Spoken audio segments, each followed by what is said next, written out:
Hello, everybody. You're welcome to Finding Purpose in Your Pain with Seyi-Oyedeji, where we talk about real issues, real people, and when we find, purpose, and we've seen people that have gone through a lot of things, things that would have broken them, things that would have tore them apart, but they're still standing, and they're finding purpose through what they're going through.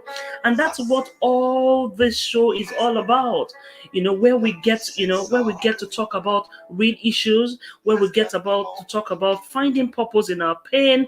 So share, today is going to be special. We have a special guest with us today. And it's going to be a really, really special edition today. So if you're just watching us for the first time, my name is Seyi, and it's Finding Purpose in Your Pain with Seyi that we are streaming live today. We are on Facebook on Seyi Oshewa-Oyedeji, and we are also on Facebook Live and YouTube. So share, share, share, share, share, share. You're welcome.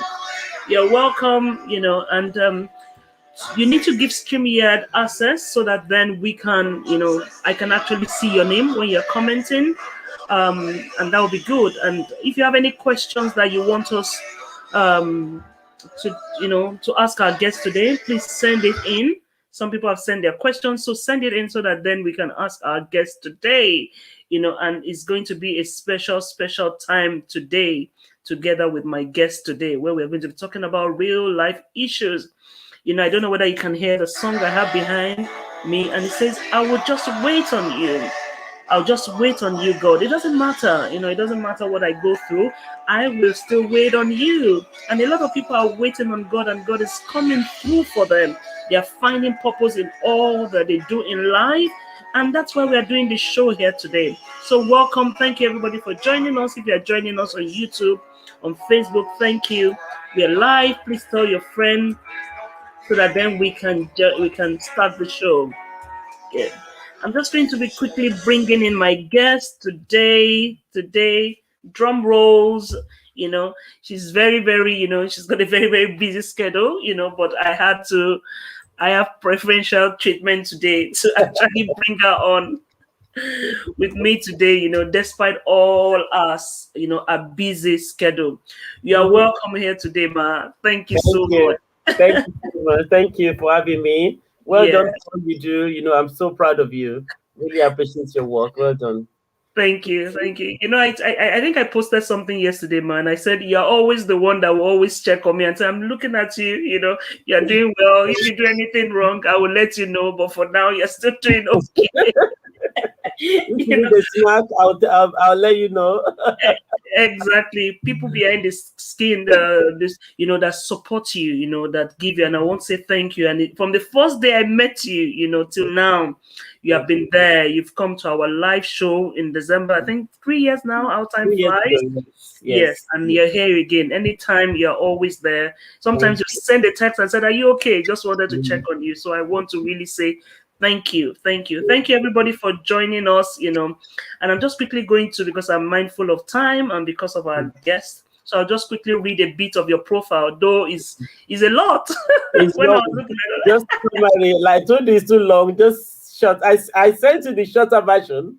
So which even one? the shorter version is too long because of what you do. But I'll just read like two lines, Yeah. and I'll let Please, you just tell us a little bit about please. Yeah. you also before Better. we go on. Thank So, you. on your profile, Reverend Victoria Lawrence is an ordained minister with over 22 years experience of church leadership management, 10 years experience of serving as a missionary. She's a licensed minister and a council member of churches in Community International UK. She's a pastor and mission director at Christ Royal Church. She is the CEO of Abigail Outreach Ministry, a ministry dedicated to supporting women who are vulnerable, such as those experiencing domestic violence, marginalized, and those raising children with special need. She is the Equality, Diversity, and Inclusion Lead at Bible Society, an advisor for Cinnamon Network, council member at Churches in Community, executive director, Mantle Mentoring Network, patron at Tama Family Support Union, Aunt of Hope Foundation, and a board of trustee London Institute of Contemporary Christianity. She's a trained therapeutic counselor, a trained advocate who is equipped to support family, especially household of faith, battling with faith, healing, and reality challenges. Mm. She offers training in churches on how to make the church a more inclusive environment for people with disabilities, including one-on-one coaching for parents. So I will stop there, ma, so that then I will allow you say something I have not mentioned because it's still a lot, and we want to say thank you for all you do because this is a lot, just for you. And I often wonder how you do it, how you do all you do and always smiling. So I'll just let you just say a little bit, so that we get to know some other aspect I've not read now. I think you've read most of it. I mean, my passion is really seeing women fulfilling their life purpose. I'm very passionate about supporting women in ministry and making sure that they actually they're looking beyond their current circumstances or the limitation or glass ceiling that has been placed upon them and really going out there and fulfilling God's mandate for their life.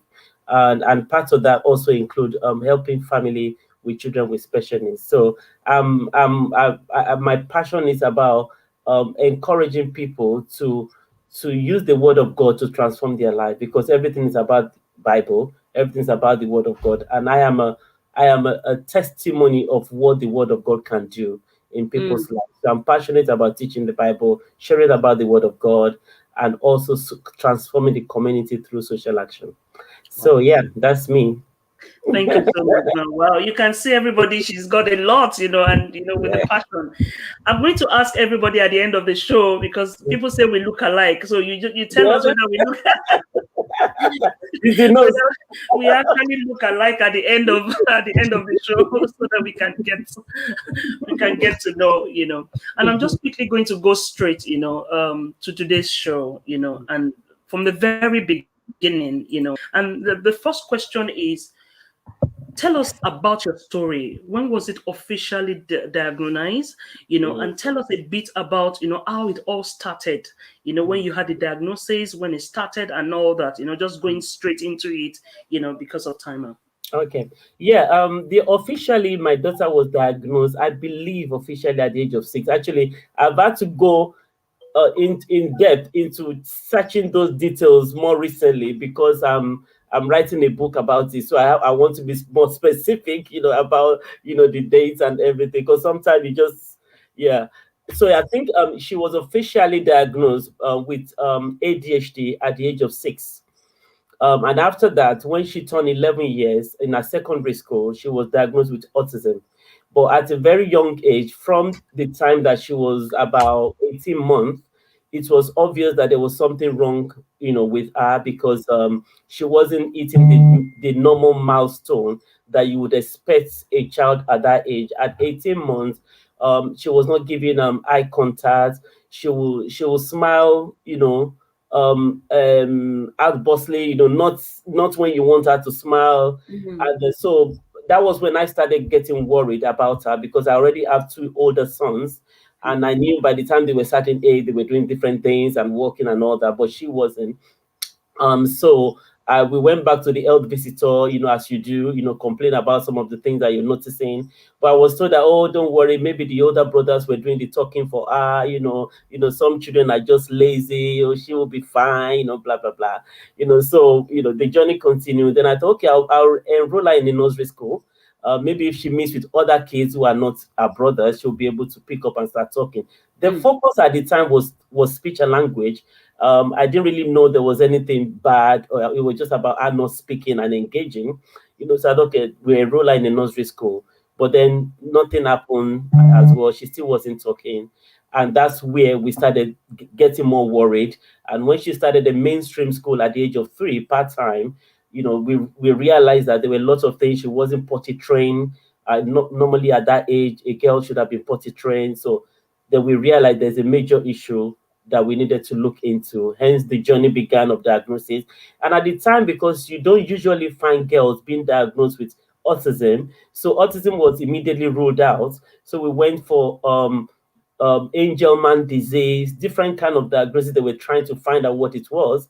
So the doctor, not knowing exactly what it was, just diagnosed her with ADHD. Initially, because obviously she was presenting some of those attributes in terms of a bit of aggression, not speaking, attention span being very short, and all. So that was why she was diagnosed at the age of 6 for ADHD, and then she developed epilepsy from around 2.5 years.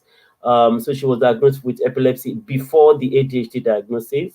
And then obviously global developmental delay, nocturnal enuresis because she was not potty trained, and severe learning disability. So those were all the. And then at the age of 11, she then, was diagnosed with autism because of her social interaction and other things. Yeah. Wow, wow, wow. Yeah. Wow. I know we're still going to talk a bit about it, but I just want to put this in here, man. At that Mm, point, when you started seeing all those signs, how mm. did you feel as a mother at that point?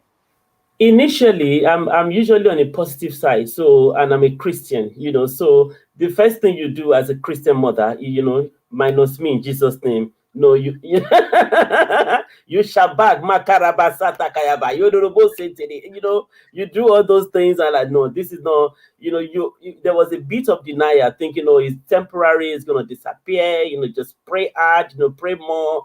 You're just gonna wake up one morning and everything is gonna be hunky dory. So that was elements of denial there, and so I was positive, thinking on nothing. But then when it began to hit me, that when of course the epilepsy was a big shock to me, and then after that, and not being potty trained and all the rest of it, then there was that sense of disappointment, a deep sense of loss, because then you feel like, you want a girl, you have a girl, but then the girl is not the girl that you expect. So that I felt a deep sense of loss, by the diagnosis and some of the things that she was showing, and which is why I could relate with Kubler-Ross 5 stages of grief thing. Mm, So there was a denial stage, there was a stage, so different negative emotions.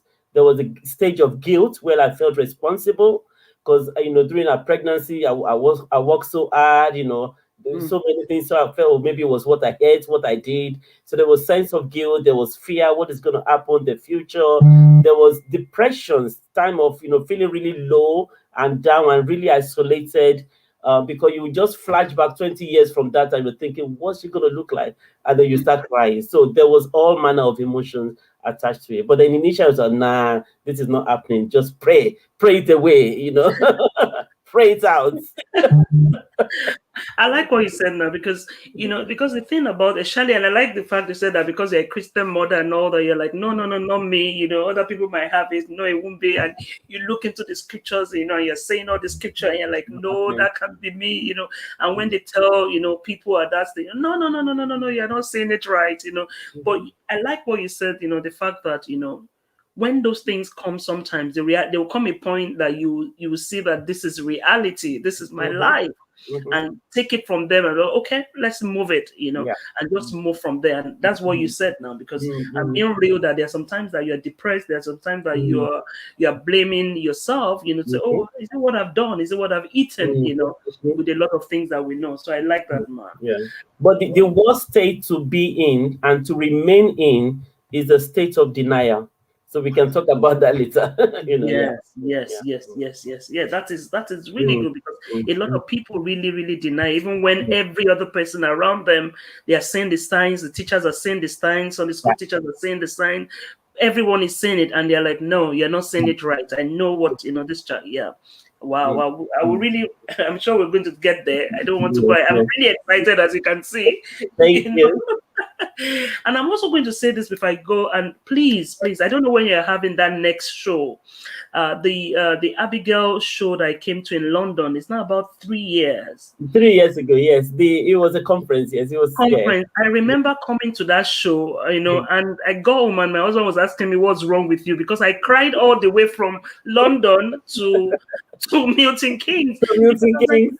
and because it was a lot of parents there, Right. and I was like, is this what people go through, and they were Yeah, saying their own life story. So I don't know yeah, when next you're going to do that. Please do it, maybe after yeah. this COVID, because it's Yeah, we're just gonna do it. it was just amazing. It was amazing. It was Thank you. amazing. Thank Wow, you. wow, wow. Yeah. So, moving on.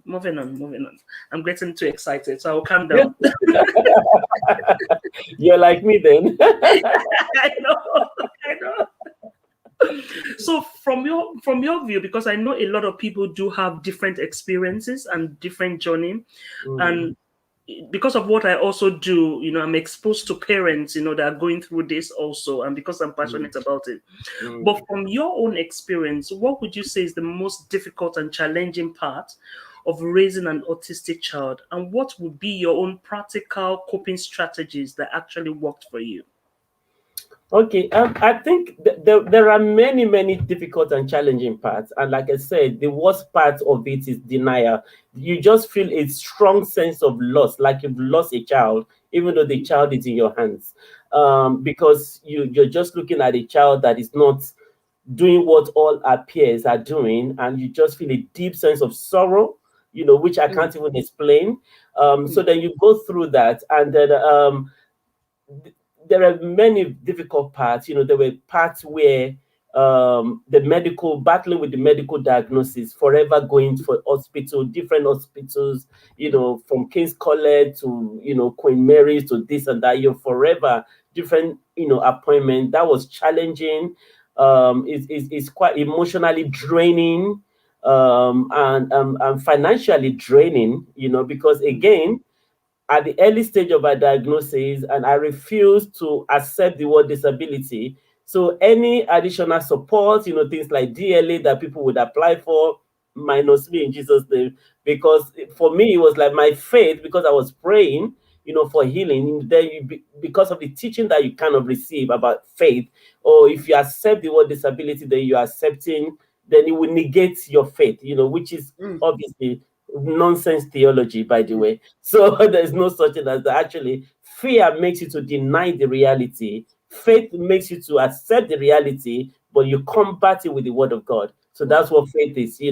So there were many the battle, the lack of understanding of the condition was quite challenging, because obviously I was also a novice in the area at the time. I didn't know anything about it. I didn't know what it was. So that was not knowing what you're battling with. That was a difficult one. And the faith and unanswered prayers was a big part for me as a Christian, because I grow up knowing there is power in the word of God, there is power in prayer. You can decree a thing and it will come to pass. Do you understand? So Mm, I'm a praying woman. I grew up in a praying church. I was brought up to pray and pray everything away and pray about everything. So when this happened, my immediate answer was faith and belief. Okay, I'm gonna pray, it's gonna happen. So that there was a strong challenge there, saying that feeling that the prayers are not being answered. mm, It creates a lot of disappointment and a battle, with your Christian journey. So there was a challenge there, and then to now deal with the lack of empathy, from the community, the attitudinal and environmental factors from the community, the attitude from people around you, the lack of support at the time. I don't even, to be fair, I don't even know the support that I needed anyway, but I just knew that I was doing this, I was walking this journey alone, and I mm, felt isolated. I felt people were not supporting me the way I want to. Now, when I think back, I can think of various ways that people could have supported me, that I didn't get at the time, but I didn't even know I needed that support. I didn't even know, what was going on. So the most difficult part is to feel alone in that journey, to mm, feel like there's no one there that you can actually talk about your deepest expression of fear, at the time, and then they understand it. There were many people that I spoke to who listened to me, but they didn't really know, they didn't really get what I was going through. mm, The inner fear, the inner conflict, the unresolved conflict, internal conflict about this child and what I was going through, the lack of support, that I was feeling, the need for me to be there for everybody, and I felt nobody is there for me. mm, So those kind of feeling, I think it was the most difficult part for me, in terms of the isolation, feeling the feeling of isolation. Even though I was surrounded by a lot mm, of people, and I had a lot of people around me, but there ran to many people who were joining what I was joining at the time and who really understood what I was going through to be able to offer me the support that I needed. So I felt a bit isolated. So what did I do? What was my coping mechanism? I began to first, you have to accept what you are going through. You have to know what you are grappling with. You have to know what you need. You have to know what it is that you're going through at home. And then I began to talk more about it and to learn more about it and then to accept the situation, that for what it is, and then to then begin to seek the right kind of support that I needed. So that was when I had more confidence to talk to people. I mean, I would send out to go and, if I'm going out, I'll ask somebody, "You're looking after Momo today." I'm going out, whether they like. We had a church community that I can do that with. You understand? Say, Angela, I'm bringing Momo. Oh, Josephine, you're having Momo today. So, and I could leave her there and know that she'll be well looked after. But even then, I still felt isolated. I still felt alone in that journey.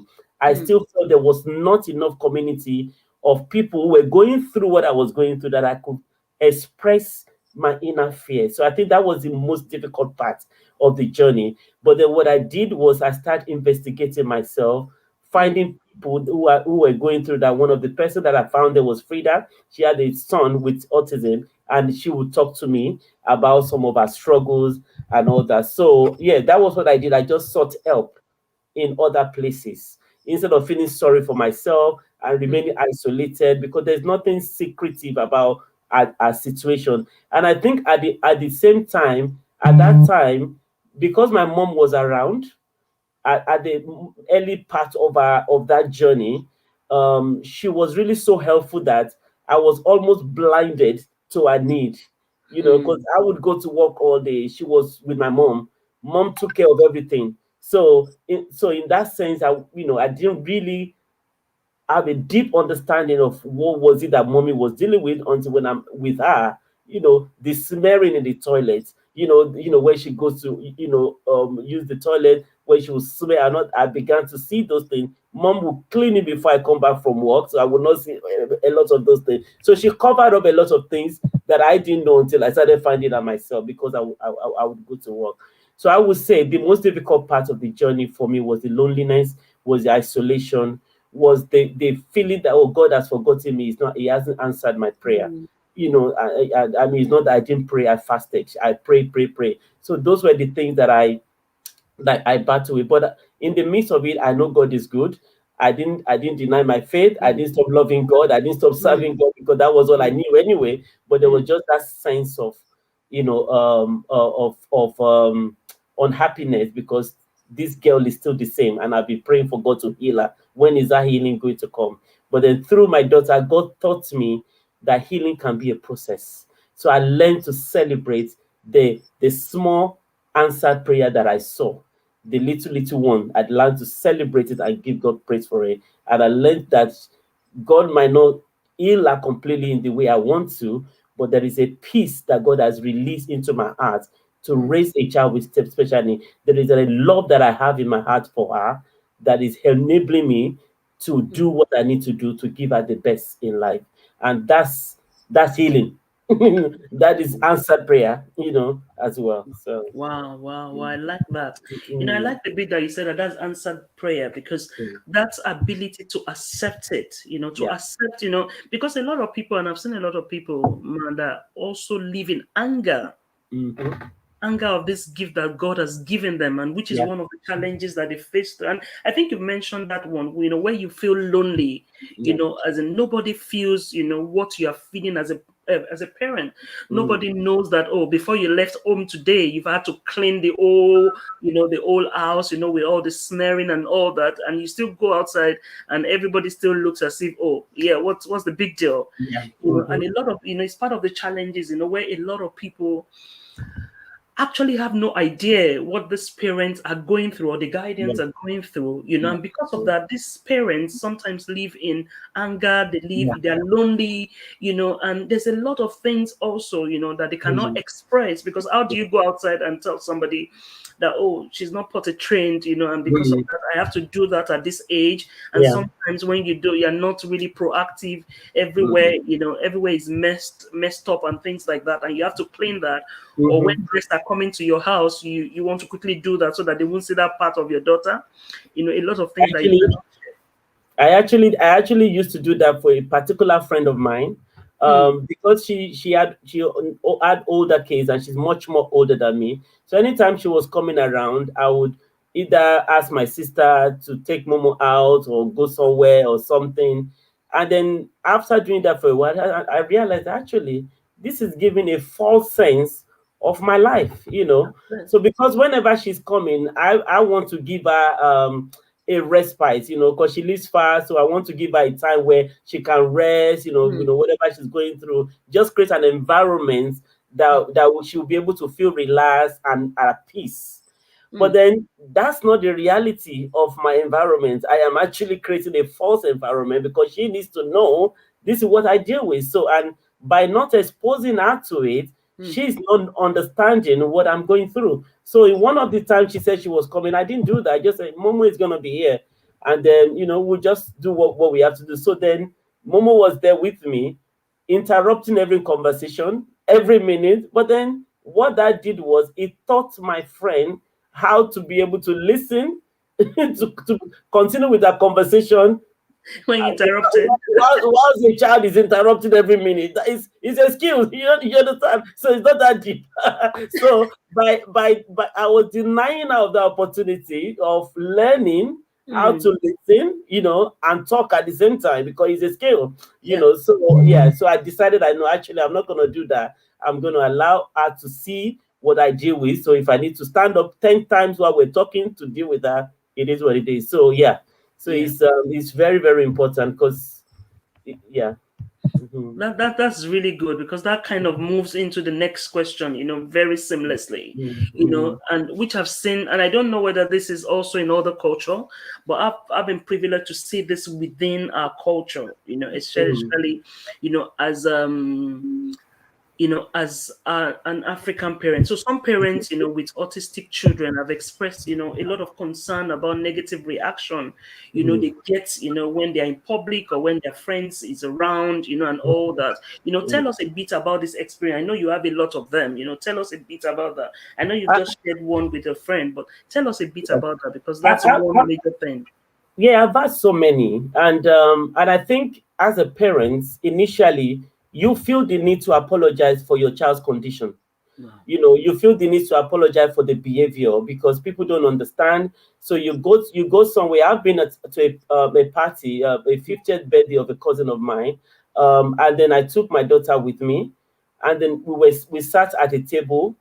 Of course, after a while, she would get up from the table and want to go. It was one of those party that it was a family ceremony. I have to be there with her. So it wasn't a case of I can leave her at home and just go. So it's a family celebration. So on this particular, and then she will go and then talk to different people, hello, and do what she would normally do. So I just left her, because you can't strip her on a chair, Mm, at the time. So I left her, and then the people sitting next to me knew that she had autism, and there was actually a doctor on our table who knew she had autism. But then this woman felt the need to get up from our table. She was not on my table. She was not on the table that my daughter was going to. She was just sitting on a separate table, but then offended by this young girl going from one table to another that was doing something to her brain, apparently. So she felt the need to get up from where she was sitting down and come and tell me, to discipline my child to because but I won't tell you how I handle her. It was not crisis. I keep it real. My responses were not born again. I can however, I gave her some education. in a nice way. In a nice way, very not so nice way, but I gave her some education, and of course, she regretted coming to talk to me about it. And Mm, then she looked stupid actually because then she realized she's the stupid one in the room, not my daughter, and not me. So and then the doctor who was there, who happens to then know her, went to her and said, you think how many Nigerian parents would just sit down and be watching a girl to be going up and down? You really think any normal Nigerian mother would just leave a child to be disturbing everybody? So your brain should have told you that there might be something wrong with it, so she got, obviously told off by people, and so you've got that. She felt she had the right to tell me how to train my child because obviously I'm a bad mother, for leaving this girl. And she wasn't doing, I was watching her, she wasn't doing anything. She would just get up, go to a table and greet, hello, hello, and then greet them and then go to another table, hello, Momo, and then she would just say one or two things and then she would go again. But she felt the need that she was disturbing, going from one table to another, and then I should keep her and discipline her, and I waited for her to finish her lecture before I responded. So yeah, you have that, but I think I got to a stage where I stopped apologizing for her behavior, and that was such case. If it was before, I would just grab her, so I'm so sorry, she's autistic. Oh, sorry, she's autistic, and everybody. But I stopped apologizing for her condition and start educating people, and advocating for her. And actually, I see it as a learning. People need to know how to deal with young people with autism anywhere they meet them. So it's not about you trying to shield the child from that individual, but people need to learn how to handle them. She's not going to harm you. She might just say hello and go back. If you have a problem with her, I'm not sorry. You just walk off. So I learned, but there were so many things that she did. But when I overcame the personal emotion of shame, because it was a sense of you feeling shame and embarrassed by some of the things that they do. So I had to deal with that. That it's not shameful. I can't be feeling shame towards what she's doing. So and it was also because I did training. I went to train myself as a mother. So I did a behavior exchange program that taught me how to deal with a child with autism. So that helped me to handle her. Some of the things that they taught me at the training was that if you can copy what they're doing because they don't like it. So there was a time that we went to Morrison. She took off her clothes and she was rolling on the floor and attention. And I went on the floor as well. I went on the floor, sat on the floor, and I want to start rolling. She said, no, stop it, stop it. I said, no, let's enjoy it. You want to roll on the floor? Let's enjoy it. And I realized, those mirroring those behavior actually helped to manage some of those tantrums and behavioral issues that she had at the time. And I wouldn't have known to do that. I wouldn't have summoned any courage to do that if I hadn't gone for the training. So yes, I have experienced community. I've taken her to a church event where I've been asked to take her out because take her out because she was not keeping still. She was calling somebody and hello, she would tap the person in the front, and all that. So because of her hyperactivity. And I've been asked to minister in a place where I said, well, there's nobody to look after her. She had to sit next to me. I said, oh, only pastor sits in the front. I said, well, she's my daughter and I'm the guest minister. If she can't sit next to me, I might as well go home. You understand? So, so I've had to do that now because I'm proud of her. I'm not ashamed of her. I'm an advocate. I want the world to know there is nothing wrong with being a child with autism. Actually, we need to learn how to enter into their world and embrace them. So that's taught me. Yeah. Wow, wow, wow. You said two important things, man. Two things. I think the first one is number one, undo your shame, which is Yeah. one thing that a lot of parents can't deal with. And I've been there, when you're like, you try to look at you try to look at your child, would you behave? And they're not even looking at, you're not even looking at you, and you're embarrassed as a mother or as an auntie or as a father, to this child that is just behaving. And some of the things that we do, being in our culture is, the first thing that you think about is, that child is not disciplined, that child is not trained. Let me go there and train the child. Let me smack the child. Let me discipline. Meanwhile, that's not what they need because they're in their own world. In their own world separately. Sorry. Okay, that's their own world separately. So, for anyone listening to us, you need to set yourself free. I used to have a friend then that she cannot go out because of her child. Because she's always embarrassed when they go to the restaurant, when they go to church, when they go to, and that's why even for me till now, when I go to a place and I see a child, I will always go to the mom. Can I just play around with this while you have your time? Because I know a lot of people do not do that. I just feel, just for a respite for them for a few hours. But it's important for anybody listening to us, whether you're a mother, you're a father, you are a Mm, guardian, to actually, that first thing, set mm, yourself free from every form of shame. that's it. Set yourself free. Then the Yeah. second one you said that I love and I love and I love is you have to train yourself as a mother with an Yeah. autistic child. Yeah.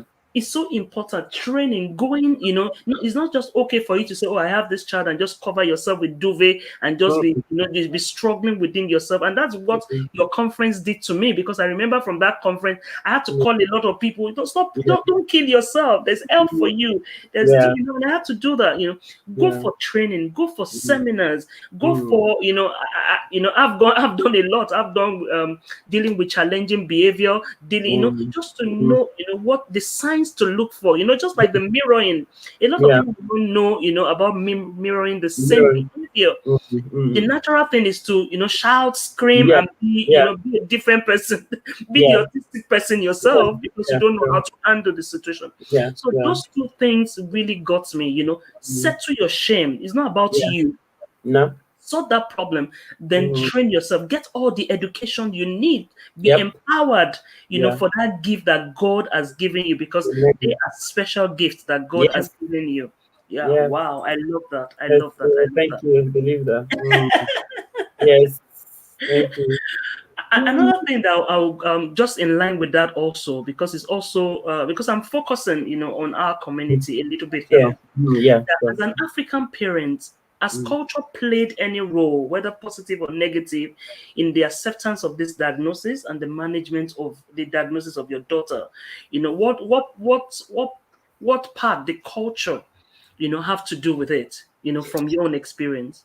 yeah, my experience, culture played a major role because number one, the first meeting we had with the school to kind of discuss my daughter's diagnosis, they thought it was going to be a meeting where they're going to spend time convincing my husband and I that our child there's a disability kind of issue, because every time he will pick up my daughter from school, at the Mm, time they will tell him, "Oh, Momo did this. We think there should be. So, oh, don't you just don't know how to handle him? There's nothing wrong with my child. There's nothing wrong with, that was my husband." But then at the time I was already concerned. They would say, "Oh, you're just spoiling her. He's just spoiling her. She just need to, you just need to tell her what to do. You just need to, you're just lazy. You need to wake her up. All those kind of stuff." So that is cultural aspect in terms of us not having understanding of mm, type of condition, because it's not common in our community. We have not been exposed to it in Nigeria because people often hide their children when mm, they have this kind of disability, or they will send them up. The rich will send them abroad and put them in some boarding school or some. You never see them again, and the poor will just hide them somewhere or drop them somewhere, or you never see it. mm, So I didn't even know much about it myself. So there was that element of culture, and also the faith. Faith, being a Christian plays a major role, because oftentimes, as you know, in Africa, some of these people are being seen as demonic possession. They're seen mm, as, oh, some kind of demonic possession is involved, and even epilepsy is seen as demonic possession as well.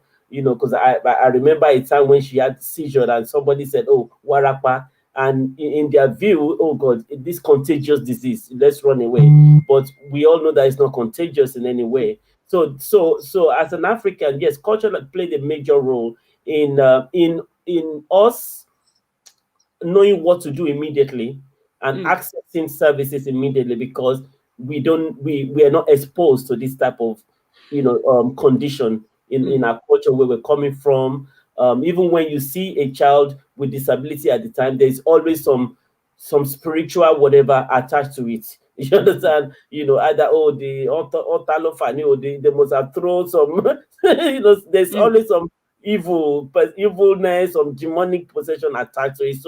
So not necessarily medical, so you mm, don't hear a lot of it being medical or being a condition that is medically orientated, but it's usually somebody did something, some mm, in-law, some brother, or whatever it is. So yeah, so culture played a major role in that, and also particularly the Christian faith played a major role for us as a family, because again, like I said, we felt, oh, it's something that we just pray about it. And I was not I was not around a community then of people who also have understanding of what was going on in our life to kind of open my eyes to it or explain or tell me. Yes, so culture definitely, played a major role, more negatively than positively, but then the positive aspect of the culture, again, is when when we began to see it, she became everybody's problem, as it were. Not necessarily a problem, everybody's priority. Like, we're in this together. We have to, like my siblings, my children, our siblings and everybody. It was everybody. Okay, we're now in it together. We have to do this together. We explain, but even not because they understood what was going on, but they understood there's some medical condition that makes their sister not to be able to function like other kids, and we have to. So I brought my children on board very early, so they know what we're battling with. I didn't hide it, because the culture then again would be like, oh, don't tell, they wouldn't understand, don't, but it was something that we started talking about from very early stage, so they know, what is going on in the life of their sister. So there's that community spirit, eventually, which is positive aspect of the culture. So and then, but the negative aspect is acceptance. Accepting the diagnosis is not so much of, it's culture and faith, that could, because you have lack of exposure, lack of understanding from the past, and also the faith aspect that, okay, nothing is impossible for God to do. No, this one we're going to deal with it. This is a Mm. spiritual battle. We have to win. We have to overcome. So that's what. Wow. Wow, wow, wow. That's so important. And that's why we are doing this kind of show. So if you Mm, are just watching us for the first time, or this is your first time, welcome. Welcome to Finding Purpose in Your Pain, where we talk about real issue, real people, that are going through things in life, but they have been able to find purpose and turn it around, and they're now helping other people find purpose with what they are going through, not just covering themselves in their pain, but using their pain to effect change in the world, in their community. So thank you for joining. My name is Seyi, and I'm with my guest, Reverend Victoria Lawrence, today. So share, let people know that we are on, so that then they can come, and just listen to us. So just moving on, just on that mm, issue, mm. would you say having an autistic children, would you say it could cause strain in a marriage, and also with a sibling? What is the effect of, having an autistic child in the marital setting and also in the sibling setting? Because a lot of people might feel, oh, it's just okay, how does that play in that aspect there? So that's Yeah, also I mean, to answer it frankly, I know more people with a child with autism or disability who are no longer married, than those who are still married, with a child with autism. So that paints, that's in within our community, that paints a picture right there. And there's so many stories about that, because it puts a strain on marriage, it puts a strain on relationship, partly because as a mother, as you know, women is all about our children. So mm, you're in that marriage, and all these things are happening. Your husband still have need. Your husband still wants to be touched, still wants sex. Your husband still wants attention, still wants the favorite food being cooked for him, still wants everything. And then you're working, and then you've got this child that have all those needs as well. And most times within our community, is the woman that bears the major part of the care for a child. So invariably, then, because the need of the man is not being met as he wants it met, things start happening, and then they end up breaking relationship. So it's either the man disappear and move to Africa like mine did, find that it's good to move away, or or they completely leave and blame the woman for the child. That's, I mean, I've heard so many stories about that. One whose husband is actually a doctor left her because a doctor, that I always love that story, because he's a medical doctor, but he still blamed the wife for giving birth to a child with autism. That one always, that's the best example I always love, because if a medical doctor can say that, you can see the influence of culture in the mind of a person, no matter what education that they have. But the siblings is one that I'm so passionate about, because it really puts a strain on them. Their needs are just like the needs of the husband is neglected by the woman. Of Mm, course, again, the needs of the siblings are often neglected as well because they are okay medically. So the only attention they need, give them food, you think, okay, give them food, clothe them, go to school, come back, just do your homework and go to bed. At mm, least don't have extra time to deal with behavior, to deal with anything because you're busy with this child who need more attention, more of your time. And mm, unfortunately, the siblings can end up being resentful. They can end up being showing some behavioral challenging behavior in school because when a child communicates with bad behavior in school, they're trying to communicate something, wow. and sometimes it might be communicating neglect, lack of affection from home. It could be anything. So and you see that, and I saw that with my older son in particular. But then of course we thought it was just being silly, seeking attention seeker, blah, but he was actually communicating, Mm, that he was being neglected. He needed more affection because mm, unfortunately for him, the younger brother, the one next to him, also had asthma, condition, and then he had an operation on his foot when he was about 18 months. So when he was 18 months, Momo was 6 months. So when he was 3 years, Momo was like 2 years. So he was going through this and the asthma. So which meant not only are we having to give more attention to the one with mm, autism, the one with asthma, we're always in and out of hospital because he's having an asthma attack. He had more asthma attack when he was younger than now. So all the attention was on those two younger ones, not the mm. first one. So the first one end up going to school doing silly things that I can't, sometimes you just this guy. There was a time I called a psychiatric doctor to talk to him because I really thought maybe this guy, maybe this boy needs help mental, this is a mental health condition. This boy needs to talk to a psychiatric doctor. I call one of my friends who is a psychiatric doctor and I asked him to please talk to this boy. There is I'm something not. wrong I'm with him. not sure it's my son. There's something wrong with him. But actually, the boy was crying out for affection. He Wow. was crying out for affection because a lot of we just left because he was the only one who had no medical condition, at all, and he was a bright boy. So what more attention does he need? He's fine.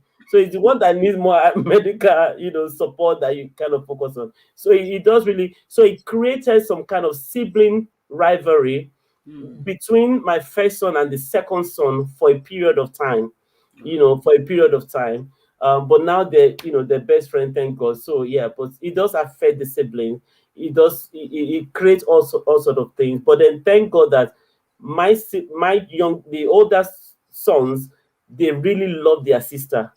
They've come to embrace her. Initially, they didn't like the fact that she was getting all the attention, but my children, we have an environment where they can speak out how they feel.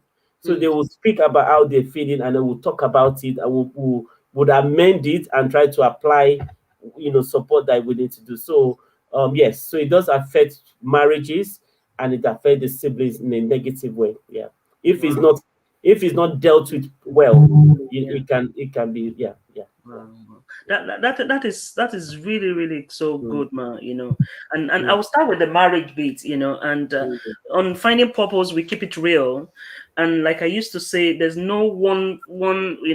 Everybody's situation is different. yeah. But the only thing, because I know that there are also, as we have noted, the men, and the example of the doctor, that ran Mhm. away or give the excuse. Some doctors do drink and smoke anyway, even though they know, what will come after it.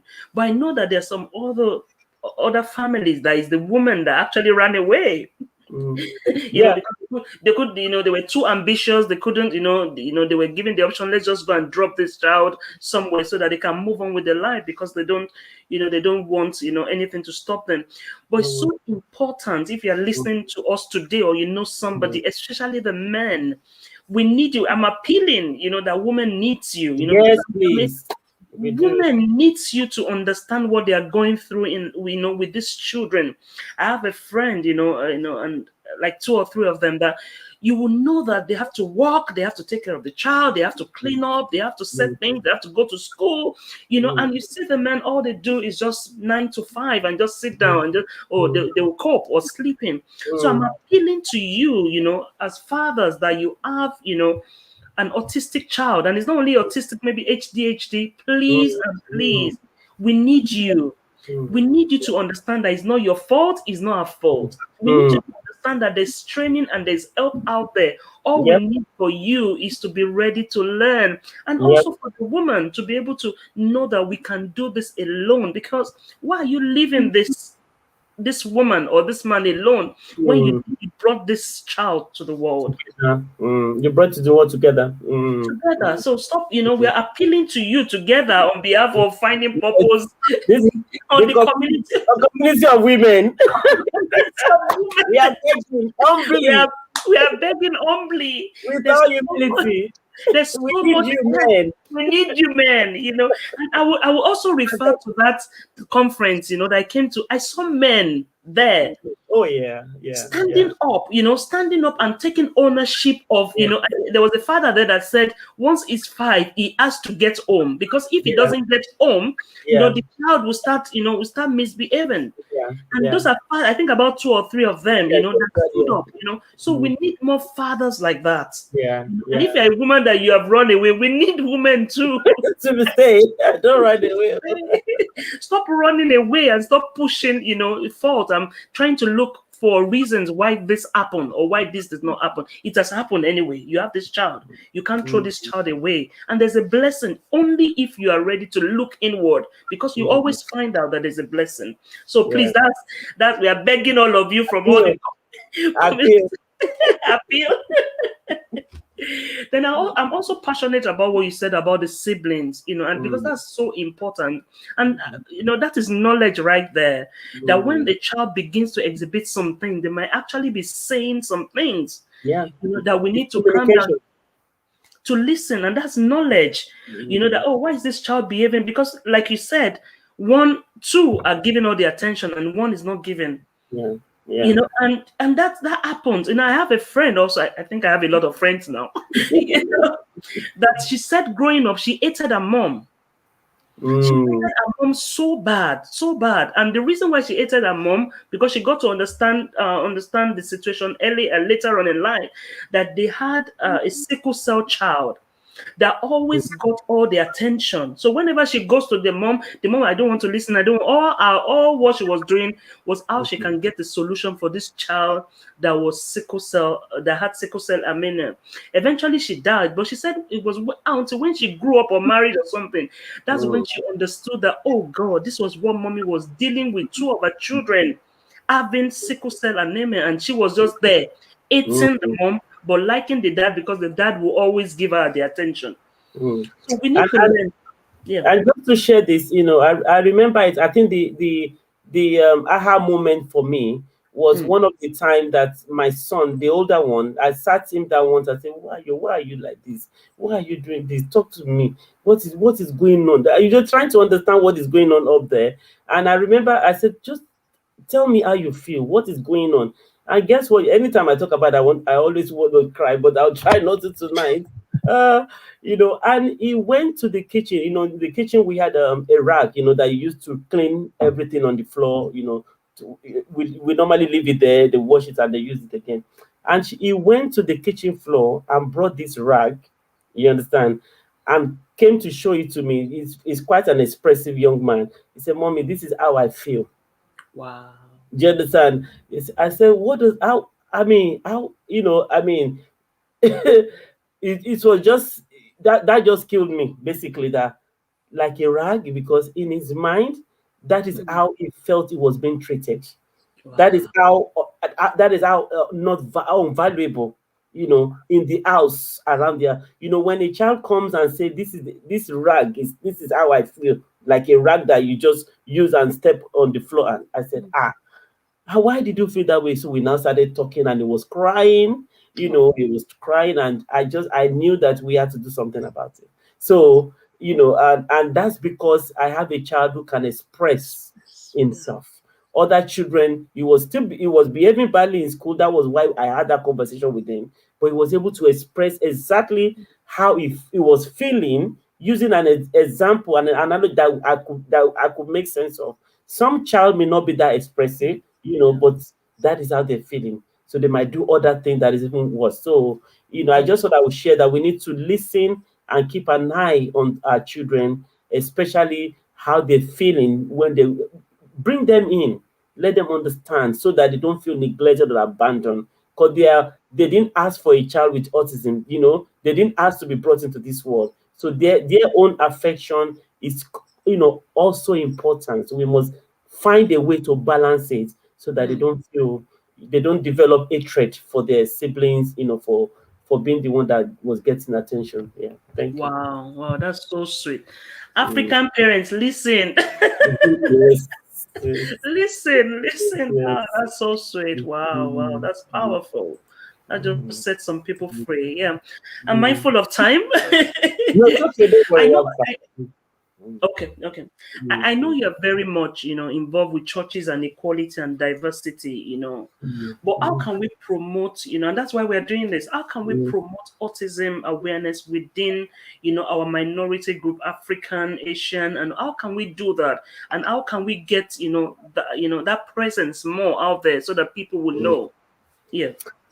I think we've come a long way from 20 years ago to now, where Mm, we have a lot of organizations and charity, and parents who are now becoming more of an advocate for their child, who are speaking more about it. I think the more of that we see in the community, the more the church, we are the church anyway, the more the church building or community of the church environment will see it as also a part of their mm, church agenda to celebrate, to include people with disability. And how might they do that? Talking about autism. That this month of August of April is mm, autism awareness month. A church could have done something on a Sunday by asking someone to come and talk about autism. You don't wait until you have a child with disability before you start talking about it. There mm, is a child with disability that you will come across one time in your life. So I think more awareness, more churches actually doing programs, or events where they bring somebody to talk about how to make this, talk about it to children's Sunday school. Children don't even have a clue about these things. Some children don't know how to show compassion. Some mm, children can be very snobby and rude, and they make mm, fun of these young children. And I don't blame them. It's because their parents have not taught them, mm, the value in mm, diversity and in the fact that not every child looks the same. Some children might look in a particular way. It's because they have a medical. Have that conversation with your child. So when they come to church, when they meet them in the supermarket, at the restaurant, they're not staring, like they've never seen anything like that before, so educate them, so and having programs and events, we have ability Sunday is a Sunday where you celebrate children with different condition on ability or disability by calling it ability Sunday. It is showcasing their ability. Do something around that. Include them in your women program. Get a mother with his children with disability to come and talk about their journey, what they're going to, and how the church can be a part of the solution by raising awareness of this condition. No mother, no parent must feel the need to keep their child at home on a Sunday morning because the church community cannot support them when they bring the child to church. It is not right, it is unfair, and God is not pleased. wow. So every mother must be able to know, no matter what denomination they go to, it doesn't, no matter what culture or race, they must be feel free to wake up Sunday morning or Wednesday evening, whatever service we have, and take that child to church, no matter what the child looks like, and then feel a sense that the church community will see that child as part of them, not one that they have to make room for or tolerate as part of them. Very, very important. And that is should be everybody's business because that's what Jesus would have expected. That's what Jesus would have done, and that's what he expects us to do. So more awareness in churches and community, be a befriender to a mother with disability. Befriend them, like you said, when you meet them outside, you feel the need to go out and out Mm, of it. When you see them come to church on Sunday, offer 2 hours of your time, for that mother so that she can sit down through her service and enjoy the service, not feeling the need to remove the child every minute. Some of them don't go to church because if they're having to stay in the one corner for the rest of the service, then why am I there? If they have to be bringing the child out or be the one that will be responsible throughout the service for the care of the child, then why should the child be there? So I think as we can do more by raising awareness. I want to encourage parents in particular. The community will only accept your child when you allow them to.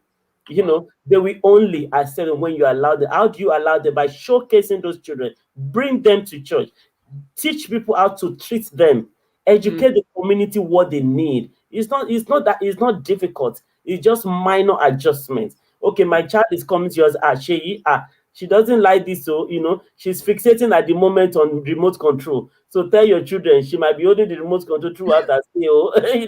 So know that your telling might not be your own until she leaves. Just let people know it's not. They don't do anything that cannot be handled if you're willing to offer help. So 2 hours. Why don't you bring her on Saturday? I will just be with my sister. Did the same for a friend recently. Asked the friend to bring the child with autism to come and spend the weekend with her. And this woman, she couldn't believe it. She was like, are you sure? Okay, I'll buy this. Say, why? You just bring her, don't worry, go and rest. And she looked after that boy throughout the weekend. It was stressful for her, but she says, it's time, she doesn't stay with me all the time. Even if it's once a month that I can be doing that to help my friend, is worth it. That is the heart of the community. That's what we can do to support these parents, and raise more awareness. That's what I do. I showcase my daughter. I take picture, I put her is a ministry. I want people to know and see, and I talk about our challenges, the struggle, and the victory, because that is a reality show in our house. So we talk about the challenges and the victory. Why do I do that? People might wonder. Is because I'm intentional about raising awareness of person with disability, and there's nothing shameful about them, about their life, and I want the world to see that. So I'm joining the celebration and in the campaign. So there's so much we can do. And we do training, we offer training. training. Yeah. Yeah. She offers training. I'm sure it's because of the COVID also. There was one I wanted to volunteer for where you take them to the beach. To the beach, yeah. Yes. We're planning a beach trip soon for yes. Because we have a WhatsApp community and many people they've not met. So we're planning to do a beach pro if we can, when the government says we can do. So we're gonna go. So I'll let you know actually. Yeah. So yes, yeah. Thank you. So if you're listening, so they that beach day out, is where people can volunteer. The parents will also be there, but you will be the one supporting those children.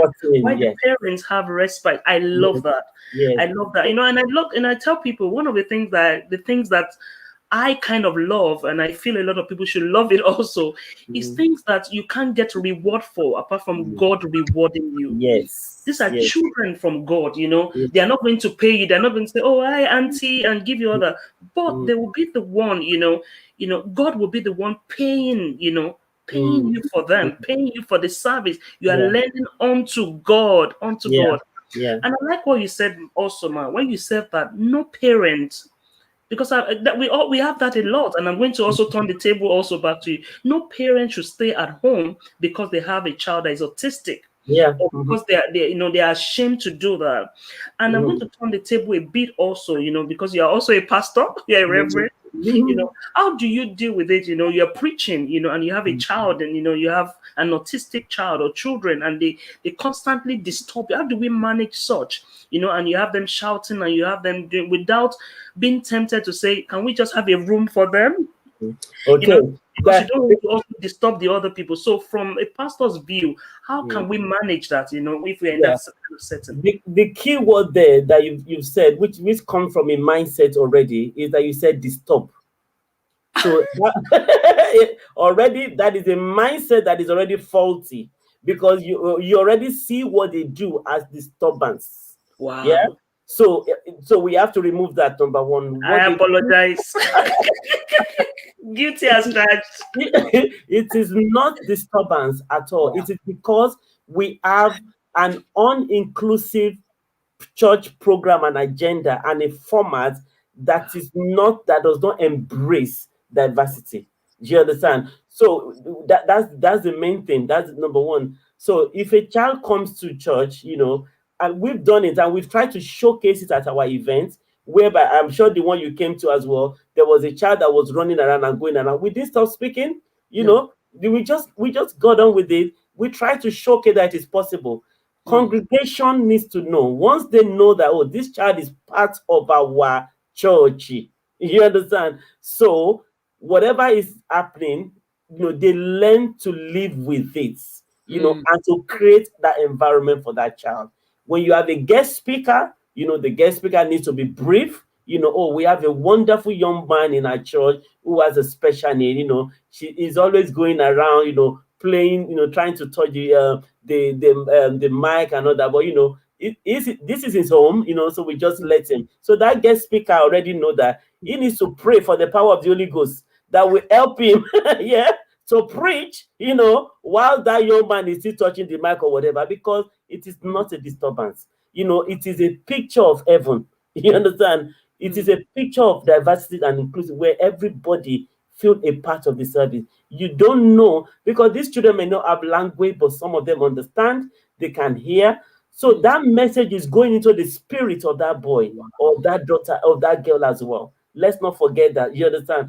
But because our church, is like, we need to change our orientation about what worship look like. So our definition of fantastic praise and worship session is a session where the choir, ministers so powerfully, and everybody's lying down and crying, and everyone is touching them. Actually, the worship to God might be that seeing a child with disability standing by the mic, they might not even be singing, they might not be doing anything, but in the midst of it, it is representation of what God embrace. Because that child that you've allowed, you've made room for that child to be part of that worship. It is not about, the cry, the tear. It's also about that child that you have included. That's true worship. That's true worship. You've included a child that because you've learned that this child is also loved and part of our community. So we need to change. We need to understand in our church setting, and these children as well. We need, the practical aspects. When we have a trained, sent person within the Sunday school environment, within the church environment, you don't even have to go to school and then and be a SENCO qualified person. But some of the training that we offer helps you to know, okay, how can you, when the child knows you and understand, the love is a language that children with disability understand very, very well. Very well. Very, very well. Very More well. than you give them credit for. So you that just about say, hello, Momo, how are you? And then you walk up. The girl know you don't care about her.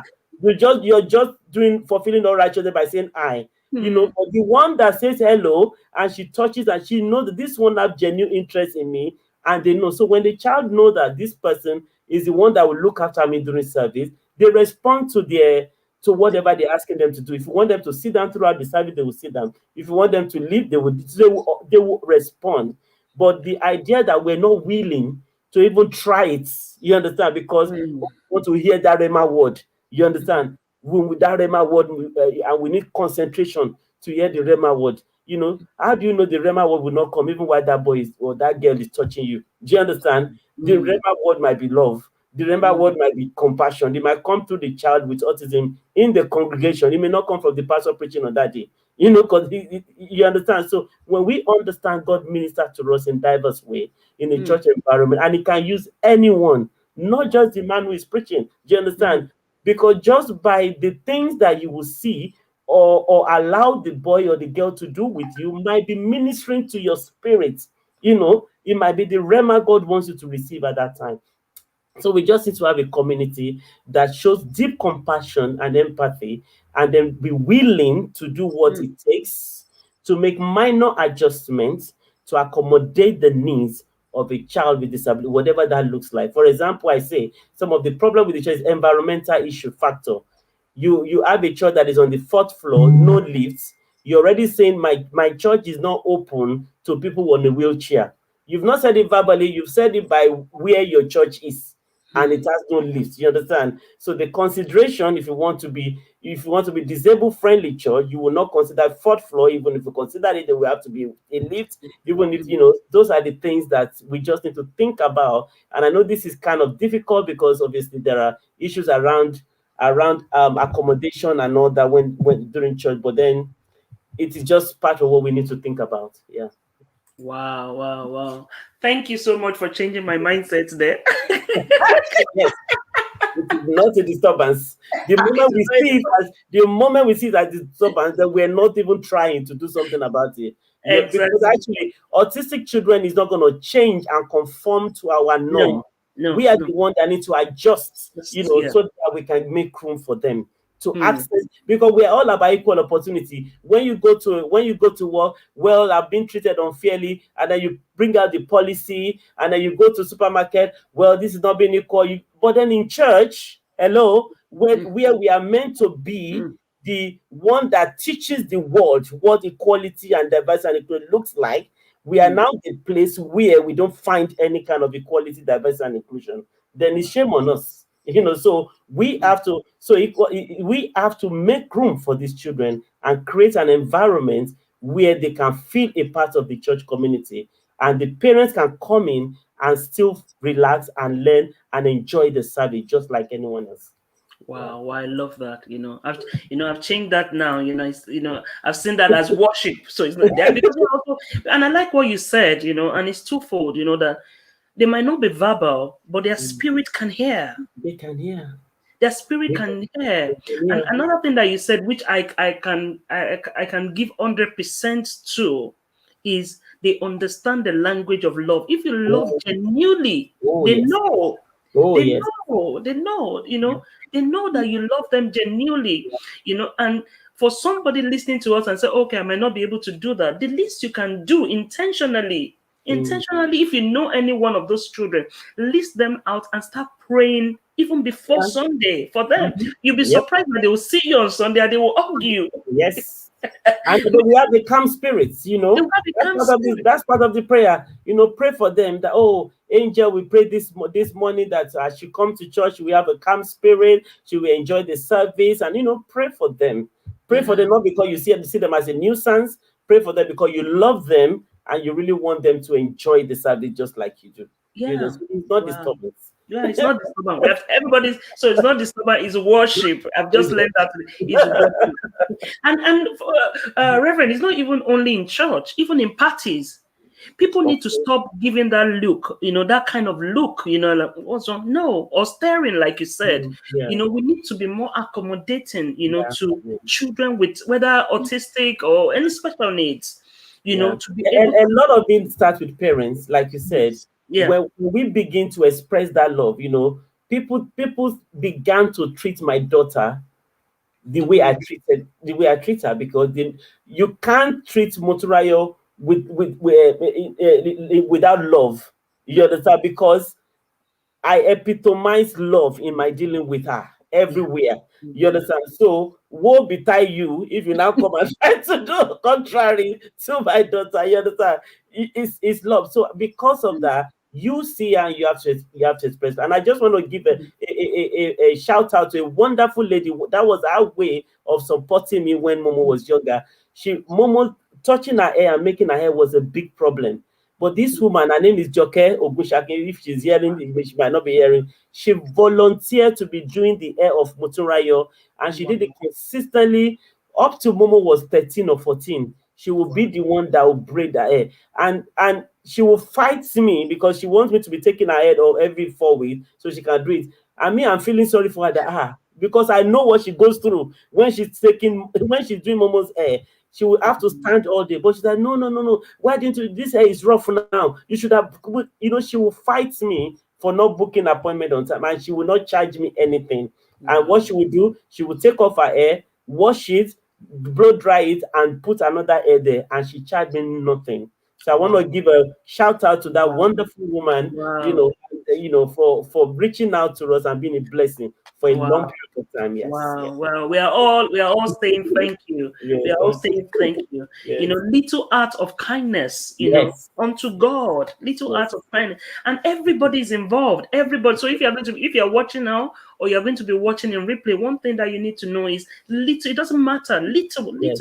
little. Yeah. Out of let me take a walk, let me make your Yeah. air, let me be there for you. You go Yeah. and sleep while I do this. Just little dose of those things go a long way to the mother and also even to the child because they will Yeah. get to like you. And if I Mm-hmm. ask Reverend now, the relationship between Momo and the lady Joker, you find out that they are close. When she Oh, sees, okay. yeah, when she Yeah, sees that she lives outside London now, so they don't see as much. But then much, yes, but she the she does connection is that. always there. So you have something to do in it. Don't say, oh, because I don't have a child. No, we are Mhm. a community to help each Yeah. other. Yes. Wow, wow, I'm like, wow, wow.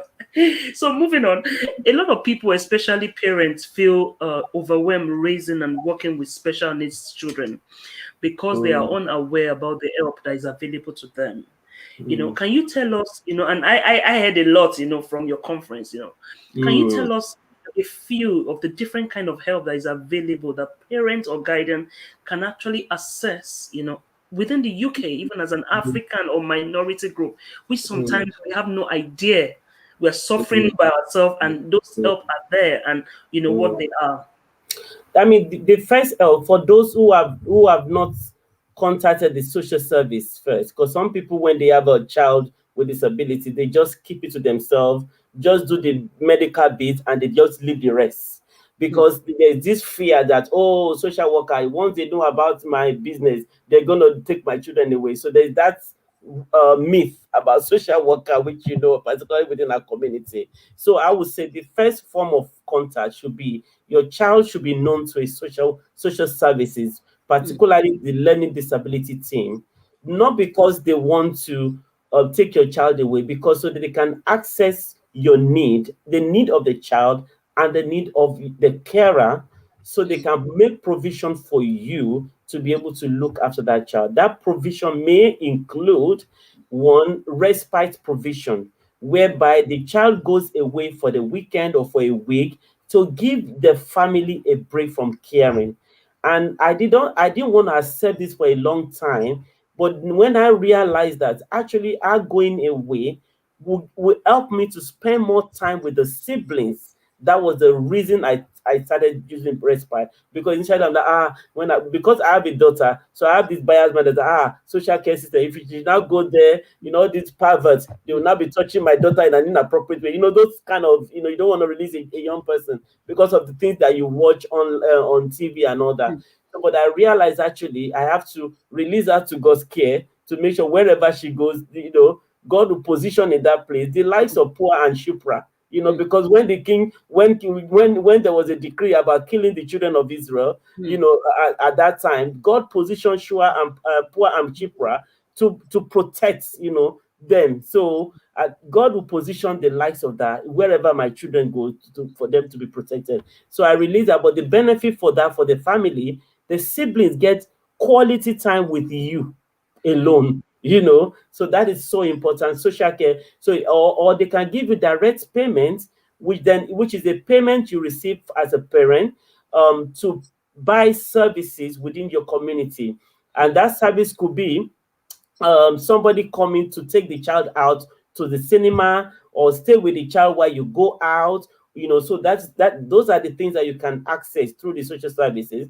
And there are other daycare center maybe for the weekend that the child can go to. So but unless they know about you and your circumstances, and you give them the as access to come and visit you and do a child in need assessment hmm, over your child. Child in need does not mean your child is in need of safeguarding issue because he or she's been hmm, molested. It means hmm, that the child have a additional need to help them to grow and to attain their full potential because of their disability. So they will carry out the assessment and make a recommendation that best suits your family. And the Care Act 2014 also means that they have to take the circumstances of the carer into art when they're looking at the need of that child. For example, if you're a full-time worker, you're in full-time employment, they have to take the fact that you are working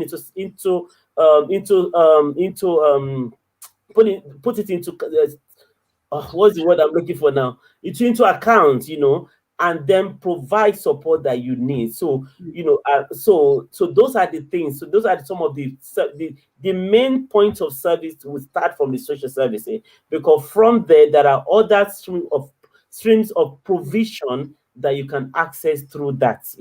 So that is one. And when you have a child with disability as well, there is additional financial commitment, whether you like it or not. For a long time, I used to buy Pampers for my daughter, and it's expensive, because of the incontinence issue. When if she has to go the long distance on a school bus, she might wet herself because she will not be able to tell the driver, or she didn't want to disturb them, so she might wet herself. So all those things is expensive, So if your child has disability, you can get disability living allowance that will help you as a family to pay for additional costs that the child might need, because things like the pampers, things like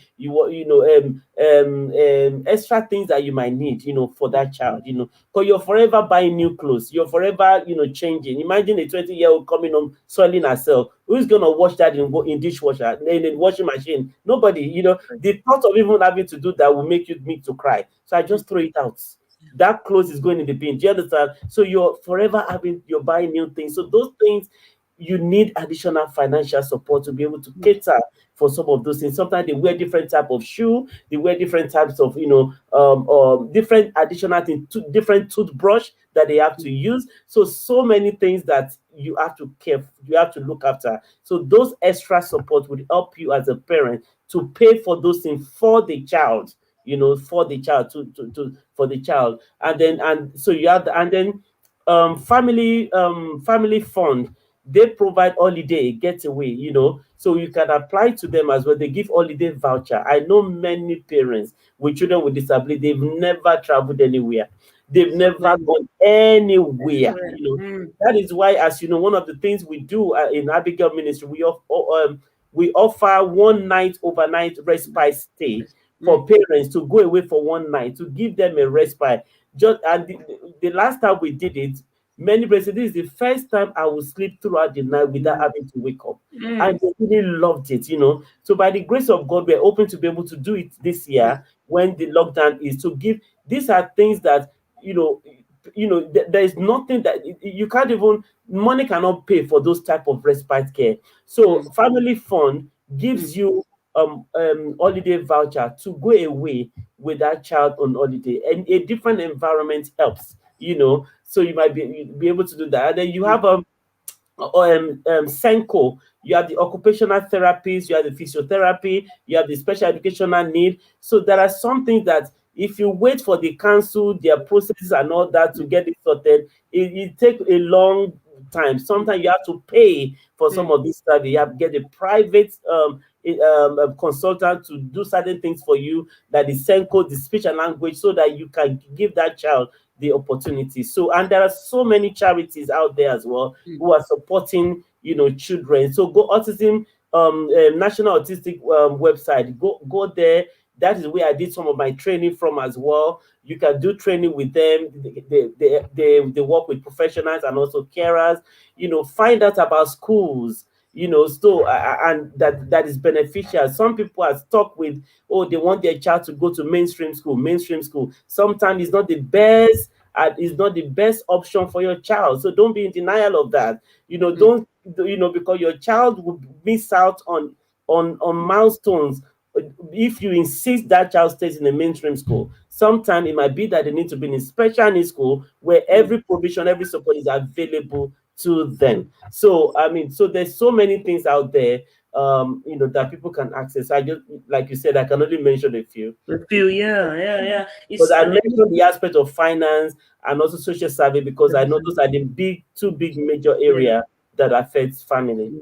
And education, actually, And education, education, yeah, yeah, and the education is education is key, essential. Yeah, because yeah, a lot of people get stagnated with the fact that, oh my God, my daughter, my son cannot go to school. How will I look? I'm going to look like yeah, a bad person going taking yeah, my child to special needs school. yeah, yeah. But like you said, you might not be doing yourself great justice if you're not Yes, giving the child what the child needs because of yeah, what yeah, your perceive, what will people say, or what, all those kind of things. yeah. So it's one of the things I've learned here is education and getting help Important. is so important, Yeah. within our community. Mm, Reach out, find mm, out, because all these things are available for us, yes, all these yeah. things are available. And Mm, the earlier we do it, because once they move and they become adults, it gets more yeah, difficult. exactly. Yeah, so the earlier Exactly. you can do that for your child now, early Mm, detection and all that, mm, and you get all the information you need, the mm, more, it will be easy for you. And I love that respite night, that you mm, do. mm. Oh, yeah. Reverend Victoria is somebody that, I can vouch for. She does a lot of things, even during Mm, this lockdown. I think you gave out a computer, the Abigail Ministry, yes, yes, computer. so Yeah, yeah, yeah. yeah, so I Laptop. can Yeah, we gave four laptop, yeah, laptops. for families that cannot afford it, and she's also passionate about widows, widowers, and single parents, which I'm Mm, passionate about, mm, mm. special needs, which I'm passionate about, and of course, we look alike for those people that are Yeah, just, so I can actually vouch for her, that she knows, when it comes to this area. I was talking to a lady this afternoon. I said, oh, she's so knowledgeable. I need you to join me at 4, because mm, there are a lot of things that you listen to that you might know, you might not know, but I can vouch for her at any time, that this is where, if you need any form of information, and she's also a parent, which mm, also makes everything different. mm, So I'm just going to be asking, please, if you have any question, please send to us, because I'm going to be releasing her very soon, because she has another event. So mm, the other question I'm going to be asking you mm. is, from this your journey, with Momo, would you say you found purpose in this journey? And Oh, yes. how have you found purpose? So tell us a bit about that. Oh, yes. I mean, it's so. Initially, I was obviously Abigail Ministry started after I gave birth to Momo, but the vision for Abigail was to empower women, particularly women who are going through domestic abuse or vulnerable and needing support and all that. So special need was not part of the vision when we started, and I remember my sister, my pastor, then Pastor Shola Olajipo said to me, "Oh, she saw that I was leading women, and many of them seems confused that I was leading them, and I thought, oh, I'm already doing that because Abigail Ministry kind of leading women and helping. But she said, no, no, these are like special, and I'm taking special needs. I said, okay, I just kind of waved it off. But over the years, and then I realized actually, as I struggle with searching for help and support that I needed, then I realized that actually there's a gap here that needs filling. But not Mm, just that, the Lord gave me this scripture, Ephesians 2:10. They are you are my masterpiece, mm, created in Christ Jesus for the good work that I've made from the beginning of time. And when you just read the scripture, I say, okay, it's masterpiece, and that's where it just came straight. Okay, these children, they are God's masterpiece. They have been created mm, perfectly, beautifully well. So all they need to walk in the fullness of that masterpiece that the Lord has made them to be is for the mm, community, the parents, to be aware of what they need to do to help them achieve that. So, and that's where, the Angel Special Program is the special need arm of Abigail that focus on supporting parents. And we do it in 4 different areas.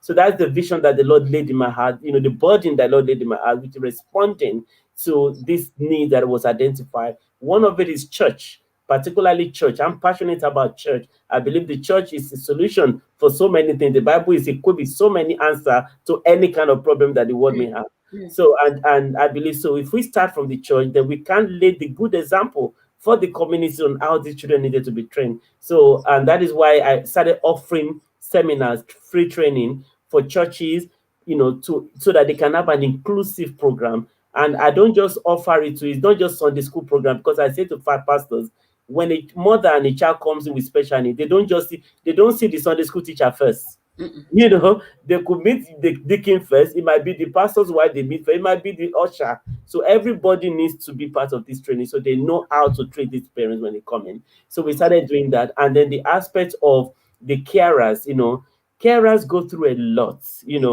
really go through so much. So it's four C's. So this with the purpose. So the second one is supporting carers.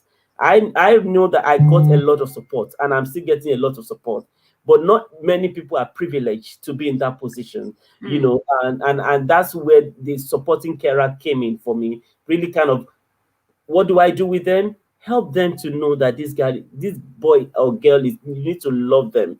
You have to Mm. start from that place of love. You have to get rid of that shame and embarrassment. You have to see God's hand in this and Mm. seek help that you need, So, and provide them with information that they need. Take them away for overnight stay so that they can get respite from caring. So that's the aspect of the caring which was born from my experience myself and the Wow. church as well. And then we have the communication, which is where we have conferences every year where we give information to parents and professionals and church leaders on how to support family, generally. And then we have prayer meeting as well, where we pray every first Thursday of the month for these children. So that is really the four. So all this, I found purpose. The more I help parents, the more I see parents who are struggling, the more I see the hand of God in that purpose. That wow, these children, they are God's masterpiece. Mm. They will achieve God's purpose for their life. They just need the right environment. They need the right attitude from the community. They need the right understanding from the parents to give them the enabling environment so they can flourish. So yeah, I found purpose. And now that, I mean, even what I do on Facebook where I showcase her, is ministering to so many people.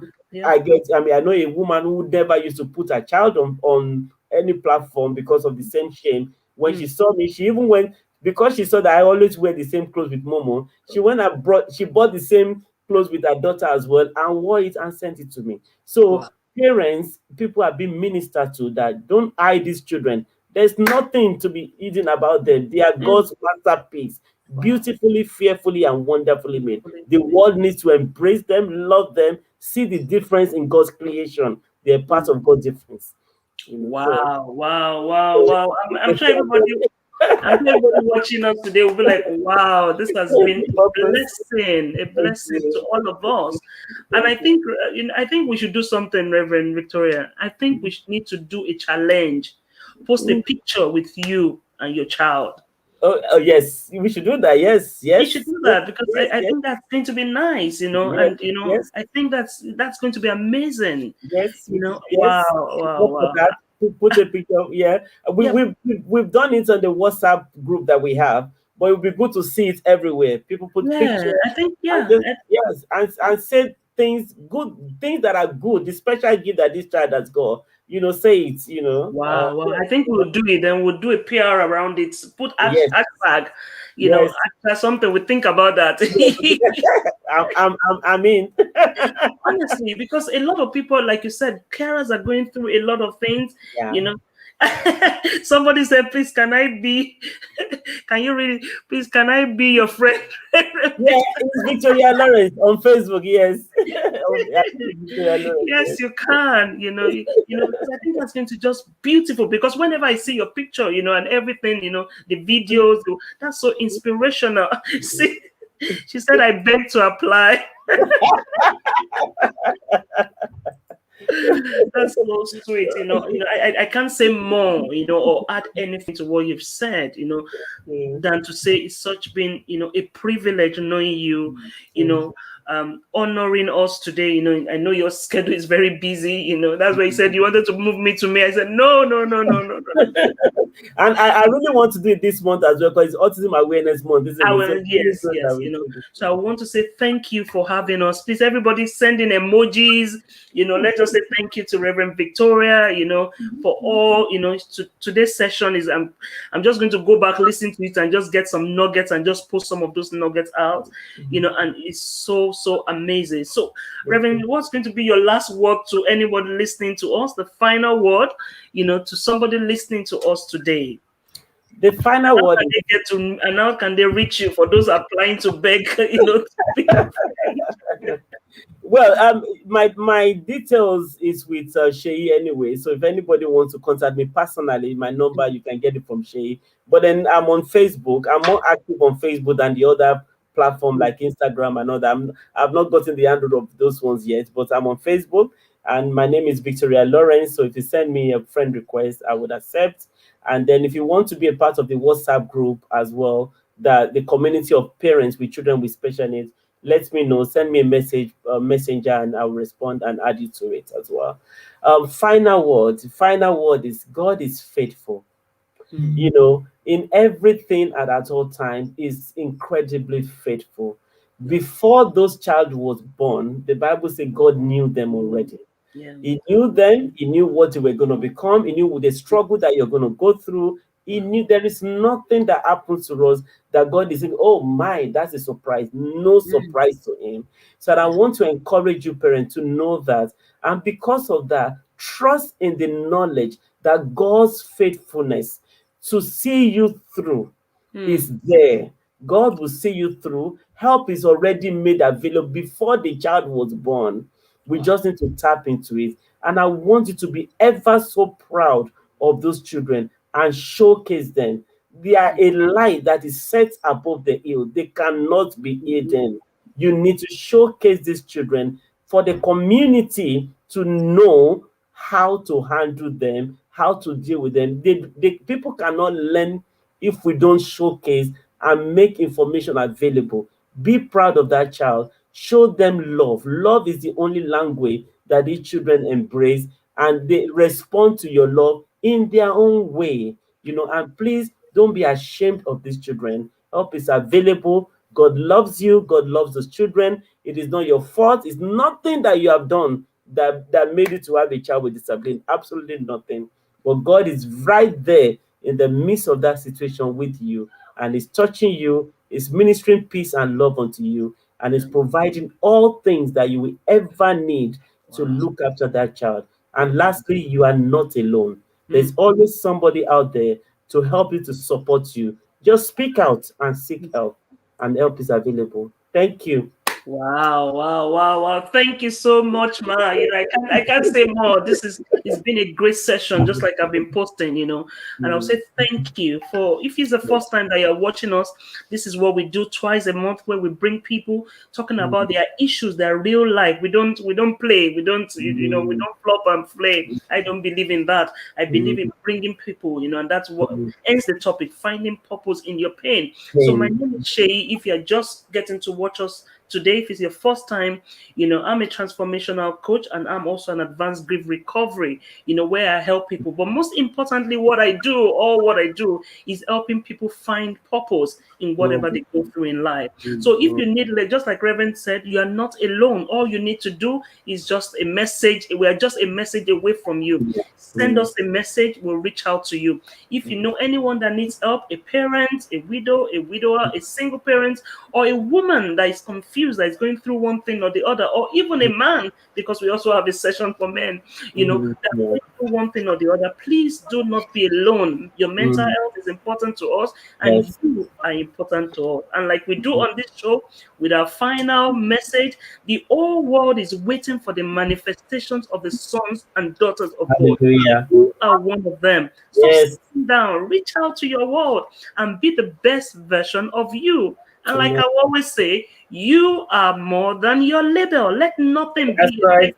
It doesn't matter whether you have a child that is special needs, you are more than your label. There's so much. Mm. Be authentic and be you, and let the joy of the Lord fill you. And until we meet again, thank you everyone for joining, from all of us, from all of our team. Thank you. Emojis for Reverend. Thank you, Reverend. Thank Thank you you for so having me. Well done. Thank you so much. Thank you. Thank you so much, man. Thank you. Bye, everyone. Everybody saying thank you. Thank you. Bye. Bye. Thank you.